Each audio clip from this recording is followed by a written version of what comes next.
What is going on, everybody? I go by Philly Mike, and this is the Philly Talk Podcast. And today we will be talking about the 6th overall pick and what did the Eagles plan on doing with the 6th overall pick, and what also does the first 5 picks look like, which is going to possibly steer the Eagles in a way which some of us want us to go and some of us don't want to go.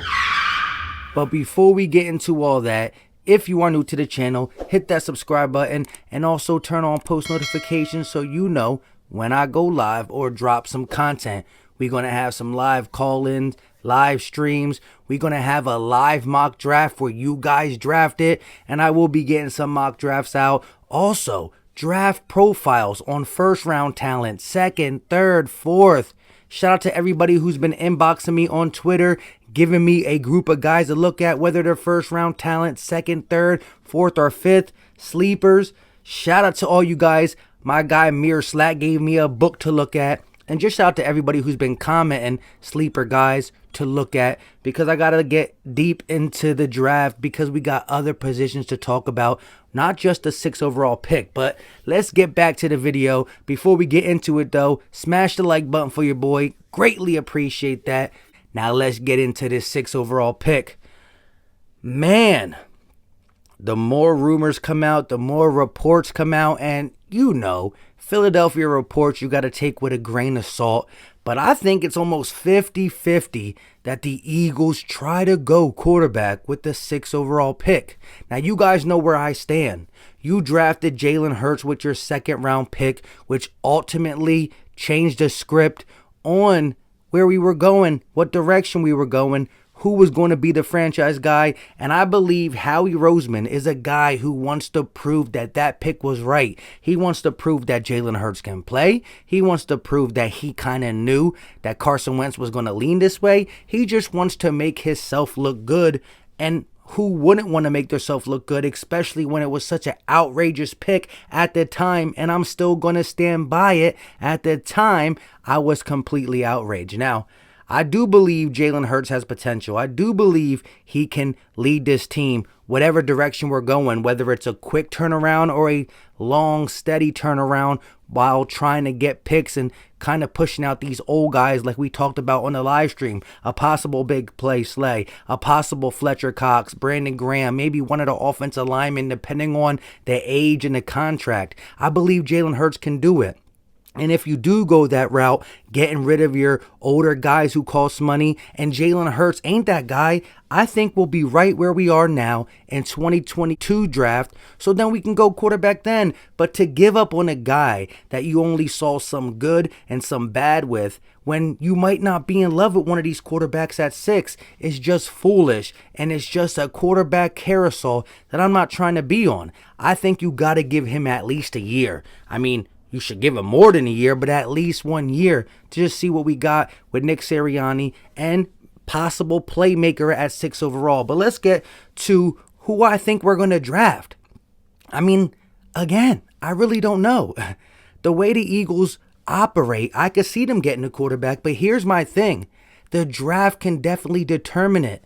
Now, there's talk about Zach Wilson kind of falling back. There's talk about him being legitly the number 2 guy with the Jets. I don't know. But I think Atlanta is the wild card in all of this for the Philadelphia Eagles, because I know Trevor Lawrence is going 1. I believe Zach Wilson is going 2 to the Jets.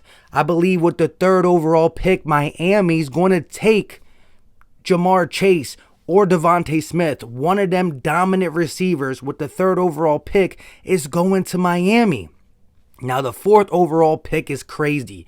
We know Matt Ryan is there for Atlanta, but it's time to start to move on. Maybe not in 2021, but you want to get your next guy in there.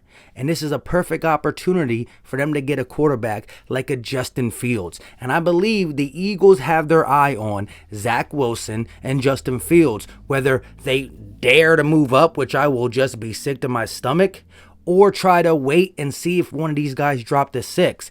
I believe if a Zach Wilson or a Justin Fields is on the board at 6, the Eagles are going to pull the trigger.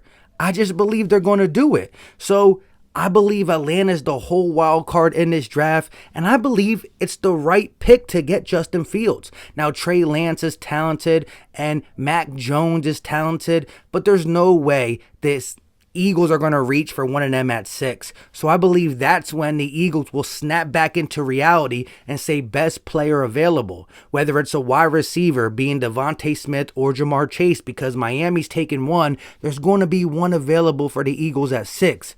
Whether it's Kyle Pitts, the all-world tight end who some people say run a 4.6 under a 4.5 and can possibly play that X position wide receiver we need.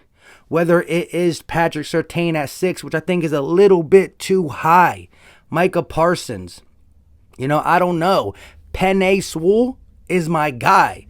But as I stop talking about the draft at number 4, there is a team that picks before 6, and that's the Bengals at 5. And I don't see a way that the Bengals don't take Penei Sewell. I don't see them taking a Jamar Chase or Devontae Smith, whatever receivers left over from the Miami Dolphins, because Joe Burrow is one of their most important assets. And he got broken up last year, not just for one hit. It was a multitude of hits that just put a tear on his body, and then the big one that took him out for the rest of the season. And you can't allow that to happen, and you need to get the all-world talent in Penei Sewell. Now, some people are talking about Richard Slater coming up and moving up. I got to consider it. I got to watch more tape.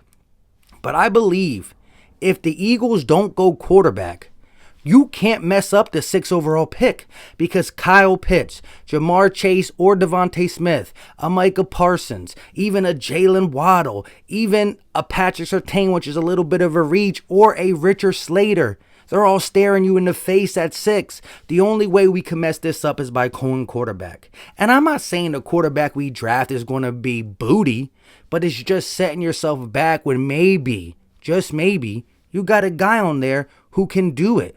Nobody said that Justin Fields is going to automatically have a better career than Jalen Hurts. He's pretty dual threat, has some of the same traits, maybe has a little bit more touch and accuracy, I don't know. But at least Jalen had 4 games in the pros. And as you saw, a rude awakening, the pros will show you a little bit of different look. It's a tighter window that you got to throw into a bunch of different things. But I just think that whether it's a fire sale or whether it's a try to be quick turnaround, you got to let Jalen start. You got to. That's just my opinion. I think that if all else fails, you got possible Colts first round pick, your first round pick, some fire sale picks, and a possible bad record to fall on for your quarterback in 2022. So like I said, I'm not drafting a quarterback. And if Zach Wilson, Trevor Lawrence, and Justin Fields is off the board, I don't think the Eagles are that dumb to reach for a Trey Lance or a Mac Jones. I think that the Atlanta Falcons are the wild card. And I think that they're going to be the team that has the Eagles pick what we should and best player available, whether that is the offensive lineman Slater at the time, or a wide receiver, whatever's left, or the corner, or Pitts, or Parsons, or someone like Penei Sewell falls because both Miami and Cincinnati got greedy for receivers. You gotta go that route, and I'm gonna come out smiling. But if we pick a quarterback, just playing. But seriously though, February's ending, and in March is when I really want to jump into the draft profiles. We'll be doing live mock drafts, recorded mock drafts, like I said, profiles and comparison videos. And keep inboxing me in my Twitter, people who you think are sleepers, whether it's a Rashad Bateman, shout out to Sean Jenkins, or a bunch of different people. Any position, 2nd round, 4th round, there's going to be some sleeper wide receivers. If we do not go wide receiver in the first, who will turn out to be the Chase Claypool of the 2021 draft, the DK Metcalf of the 2021 draft. So keep your eyes out for all positions, all rounds, and let me know. And we will be breaking a lot down in March, so stay tuned to the channel. With all that being said, let me know all your thoughts in the comment section. Do you believe the Eagles are going to take a quarterback? Do you not believe they're going to take a quarterback?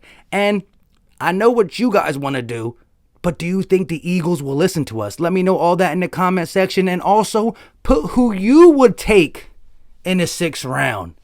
Let me know. I love all the takes. Until next time, you know what time it is. We out.